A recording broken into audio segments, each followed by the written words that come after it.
عامر جمیل موجود ہے پشاور سے، ان سے جانتے ہیں پشاور میں کیا صورتحال رہی۔ جی عامر۔ جی بالکل، دیکھیں پشاور کی بھی صورتحال ملک کے دیگر شہروں سے مختلف نہیں رہی ہے۔ ایک طرف مارکہ حلب کی جیت کا جشن تو دوسری طرف آزادی کا جشن منایا جا رہا ہے۔ پشاور کے شہری جو ہیں وہ ان دونوں خوشیوں کو بڑے بھرپور انداز میں منایا جا رہا ہے اور سرکاری سطح پر بھی اس حوالے سے تقریبات کا انعقاد کیا جائے گا، جبکہ آج کے دن بھی اس حوالے سے تقریبات بنائی گئی ہیں۔ ایک تقریب آرمی اسٹیڈیم میں منائی گئی جس میں کور کمانڈر پشاور نے بھی شرکت کی اور اس میں کئی سینکڑوں کی تعداد میں، ہزاروں کی تعداد میں عوام، فیملیز اور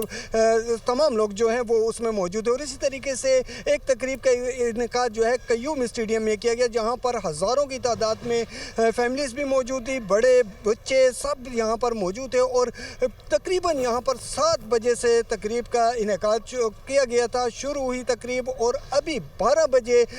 اس کا کلائمیکس تھا، یعنی فائر ورکس کیا گیا، جس کو تمام لوگوں نے انتہائی انجوائے کیا اور اس کے ساتھ ساتھ پاکستان زندہ باد، دل دل پاکستان کے نعرے سب کی زبان پر تھے۔ بچے اس آج کے ایونٹ کو انتہائی جوش و جذبے کے ساتھ منا رہے تھے اور اس میں نہ صرف آج کے جشن آزادی کو دیکھ رہے تھے بلکہ انڈیا کو جو شکست دی ہے اس کی وجہ سے پشاور کے جو شہری ہیں ان کا